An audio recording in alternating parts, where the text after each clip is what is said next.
वो पूर्णिमा की रात थी। चारों तरफ सन्नाटा था। रात के अंधेरे में जंगल से जंगली जानवरों के चिल्लाने की आवाज आ रही थी। उस दिन गांव में एक सुमन नाम की लड़की की शादी थी। तभी गांव की कुछ दूरी पर एक छोटा सा टूटा फूटा घर था, जिसके अंदर से ढोल बजने की आवाज आ रही थी।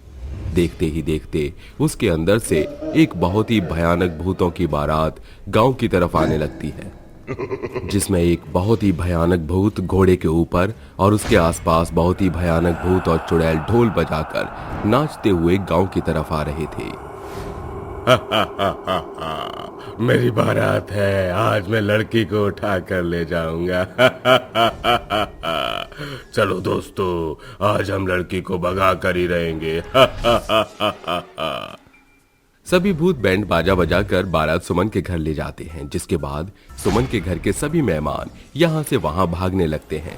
सुमन भी भूतों की बारात को देखकर बहुत डर जाती है, जिसके बाद सुमन की माँ माया सुमन के पास आती है और उससे कहती है, चल तुझे मैं छुपा देती हूँ, नहीं तो वो भयानक भूत तुझे यहाँ से भगा कर ले जाएगा।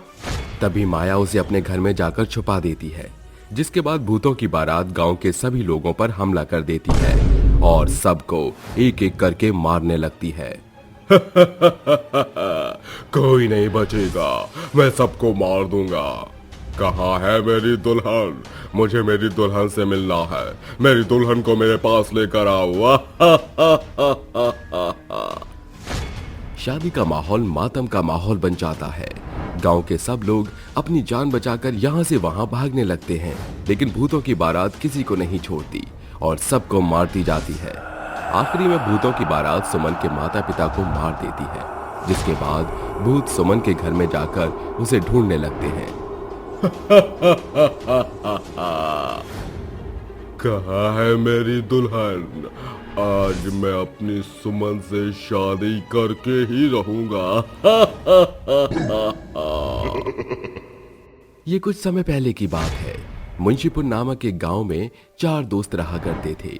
वो चारों अनाथ थे और गांव के ही एक छोटे से टूटे फूटे घर में रहा करते थे। वो चारों बचपन से ही एक साथ थे और हमेशा मौज मस्ती करते रहते थे। उनमें से एक राघव नाम का लड़का गांव की एक सुमन नाम की लड़की से बहुत प्यार करता था।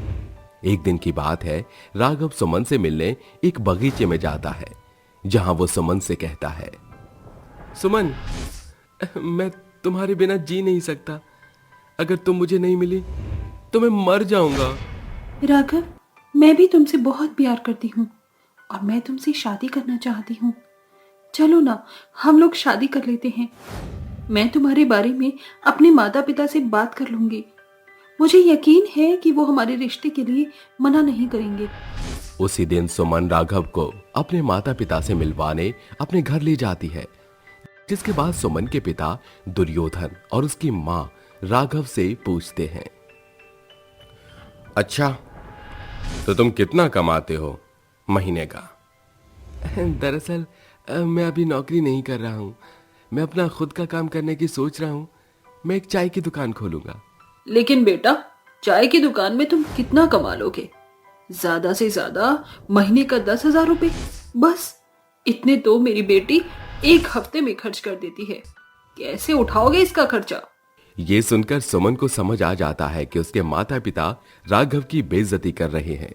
तभी सुमन कहती है, माँ, पिताजी, मैं राघव को आपसे मिलवाने के लिए लेकर आई थी, ना कि आपसे उसकी बेइज्जती करवाने के लिए। सुमन की ये बात सुनकर दुर्योधन को गुस्सा आ जाता है, जिसके बाद वो सुमन से चिल्लाते हुए कहता है, पागल हो गई हो क्या? आखिर क्या ढूंढा है तुमने इस लड़के के अंदर? देखो जरा, एक चाय की दुकान का काम करने को कह रहा है। अरे मेरी इतनी इज्जत है, जब मैं किसी को यह बताऊंगा कि मेरा दामाद एक चाय का काम करता है तो मुझे कितनी शर्मिंदगी महसूस होगी। पिताजी, मैं राघव से प्यार करती हूँ। मैंने उसकी धन दौलत देखकर उससे प्यार नहीं किया। अगर आप हमारी शादी नहीं कर पाओगे तो हम भागकर शादी कर लेंगे, और ये मेरा आखिरी फैसला है। चलो राघव, यहाँ से।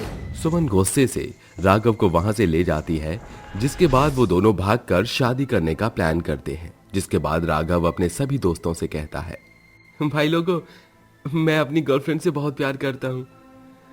हमारे माता पिता हमारी शादी के खिलाफ हैं, तो हमें सुमन को उसके घर से भगा कर लाना है। राघव के सभी दोस्त उसके साथ होते हैं। वहीं दूसरी तरफ दुर्योधन अपनी बेटी सुमन की जबरदस्ती किसी और से शादी करवाने लगता है। चारों तरफ शादी का माहौल होता है और सुमन एक मंडप में बैठे हुए रो रही होती है। तभी वहां वो चारों सुमन को भगाने के लिए पहुंच जाते हैं, जिसके बाद वे लोग सुमन को किसी तरह मंडप से उठाकर अपने साथ भगा कर ले जाते हैं और राघव सुमन को अपने घर ले जाता है। वहीं दूसरी तरफ राघव के सभी दोस्त सुमन और राघव की शादी करवाने की तैयारी में लग जाते हैं। भाई तो चिंता मत कर, तेरी शादी भी होगी और हम बारात भी लेकर चलेंगे। अरे भाई, दोस्त हो तो तुम्हारे जैसे हो। वो चारों मिलकर राघव की बारात लेकर आते हैं, जिसके बाद सुमन खुशी खुशी मंडप में बैठी होती है। लेकिन उसी समय दुर्योधन गांव के कुछ लोगों को राघव के घर ले जाता है और अपनी बंदूक से राघव के सीने में गोली मार देता है, जिसके बाद राघव मर जाता है। राघव के तीनों दोस्त ये सब देखकर बहुत परेशान हो जाते हैं और गांव वालों से लड़ने लगते हैं। लेकिन दुर्योधन राघव के साथ साथ उन्हें भी मार देता है और अपनी बेटी सुमन को उठाकर वापस अपने घर ले जाता है। सुमन बेचारी राघव के मरने पर फूट फूट कर रोने लगती है, जिसकी वजह से दुर्योधन उसे अपने कमरे में बंद कर देता है। दुर्योधन उसके ऊपर बहुत अत्याचार करता है। पिताजी, दरवाजा खोल दो, दरवाजा खोल दो पिताजी, मुझे राघव को आखिरी बार देखने दो पिताजी, दरवाजा खोल दो पिताजी। नहीं खोलूंगा। अब यह दरवाजा केवल उसी दिन खुलेगा जिस दिन मैं तेरी शादी किसी और लड़के से करवा दूंगा, समझी तू? यह कहकर दुर्योधन वहां से चला जाता है और कुछ ही दिनों में सुमन के लिए एक लड़का ढूंढ लेता है, जिसके बाद वह सुमन की शादी किसी और लड़के से करवाने लगता है। वहीं दूसरी तरफ राघव और उसके सभी दोस्त बहुत ही भयानक भूत बन जाते हैं और राघव के सभी दोस्त उसे घोड़े पर बिठाकर उसकी बारात सुमन के घर ले जाते हैं और जो भी शादी में आया होता है उन सभी को मारने लगते हैं। वहीं दूसरी तरफ भूत सुमन को अपने घोड़े पर बिठाकर वहां से ले जाता है। तुम मेरी हो और मेरी ही रहोगी। तुम्हें अगर कोई मुझसे दूर ले जाएगा तो मैं उसे इस दुनिया से ही उठा दूंगा। राघव को भूतिया हालत में देखकर सुमन बहुत डर जाती है। वो डर के मारे रोते हुए उससे कहती है, राघव, मुझे छोड़ दो, मुझे छोड़ दो राघव, अब तुम मर चुके हो, हमारी शादी नहीं हो सकती, मैं तुम्हारे साथ ऐसे खुश नहीं रह पाऊंगी, तुम्हें यहाँ से जाना चाहिए, तुम यहाँ से चले जाओ राघव, तुम यहाँ से चले जाओ। सुमन की ये बात सुनकर भूत भावुक हो जाता है, जिसके बाद वो सुमन को घोड़े के ऊपर से उतारता है और कहता है, तुमसे शादी करना मेरी इच्छा थी और मैं अपनी इच्छा पूरे किए बिना ही मर गया। जब तक मेरी किसी से शादी नहीं होगी तब तक मुझे मुक्ति नहीं मिलेगी। भूत वहां से अपने घोड़े पर सवार होकर वापस चला जाता है, जिसके बाद हर रात भूतिया बारात गांव के अंदर आती है और गांव की एक लड़की को उठाकर ले जाती है और उसे मार देती है। यह सब चलता ही आ रहा होता है कि तभी गांव के सभी लोग उस भूत को मुक्ति दिलाने के लिए एक उपाय निकालते हैं।